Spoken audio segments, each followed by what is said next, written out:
ફરી જીવી જાણ ભાગ 73. દરેક ક્ષણ. છેલ્લા 6 વર્ષમાં એક પણ દિવસ એવો નથી કે તે મારા દિવસની જાણ દેવાંશભાઈને ના કરી હોય. આ વાત હું જાણું છું. હવે હું એ જાણવા માંગુ છું કે તું કાર્તિક ત્રિપાઠી વિશે કેટલું જાણે છે. ઊંઘ ન આવવાને કારણે બેચેન નંદિનીએ નૈનાને ફોન કર્યો હતો. જે પ્રશ્ન તેને સતાવતા હતા તેના જવાબ તે મેળવવા માંગતી હતી. કાર્તિક ત્રિપાઠી? મેમ, મિસ્ટર કાર્તિક ત્રિપાઠી તો અગ્રવાલ ગ્રુપના શેર હોલ્ડરમાંના એક છે. અને હા, ઘણા મહત્વના પ્રોજેક્ટમાં દેવાંશ સર સાથે તેમણે કામ પણ કર્યું છે. બસ આટલું હું જાણું છું, એનાથી વિશેષ કંઈ નહીં. નૈનાએ જે જાણતી હતી તે મુજબ માહિતી આપતા કહ્યું, તો જાણ અને મને જણાવ કે કાર્તિક ત્રિપાઠી છેલ્લા 6 વર્ષથી આપણી જિંદગીમાં ઇન્વોલ્વ થયો છે કે નહીં, અને જો થયો છે તો એ કઈ કઈ બાબતે. મને પૂરી જાણકારી જોઈએ. નંદિનીએ પોતાની રહેલી બેચેની નૈના પર ઠલવતા કહ્યું. Yes ma'am. નૈનાએ પોતાના મગજને સચેત કરતા કહ્યું.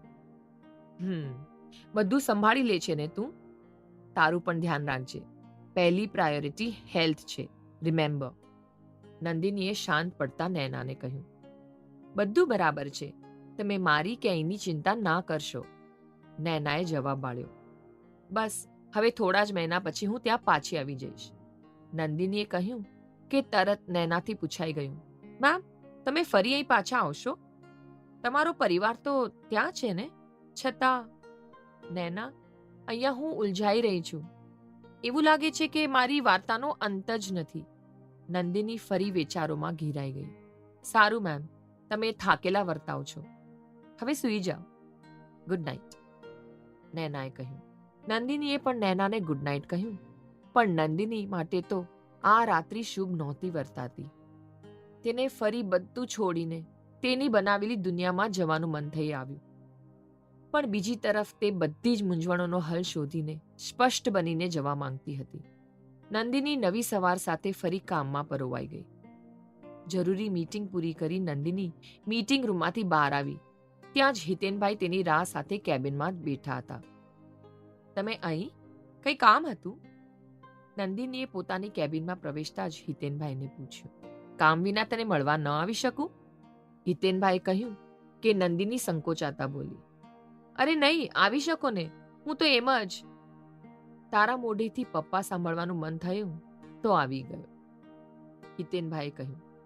અને નંદિની પહેલી વખત પોતાના પિતાની આંખમાં પોતાના માટે નિસ્વાર્થ ભાવને અનુભવી રહી. ઓહ હા, નંદિની વિચારી રહી અને સાચા હૃદયથી શરૂઆત કરતી હોય તેમ બોલી. તમે મારી સાથે કોફી પીવાનું પસંદ કરશો પપ્પા? હિતેનભાઈ તરત પોતાની જગ્યાએથી ઊભા થઈ ગયા. જરૂર, ચાલ. નંદિની ઉતાવળા પગે હિતેનભાઈ પાસે આવી અને તેના પિતાનો હાથ પકડતા બોલી. બહાર કોઈ સારા કેફેમાં જઈએ? તું બોલીશ ત્યાં આવીશ. આખિર તું મને લઈ જાય છે. હિતેનભાઈ હરખાતા બોલ્યા. તો બિલ પે પણ મારા પર જ હશે ને? નંદિનીએ પૂછ્યું કે હિતેનભાઈ ખડખડાટ હસી બોલી પડ્યા. હા, હું તો બસ હવે નિવૃત્ત છું. તારે જ મને સંભાળવાનો છે.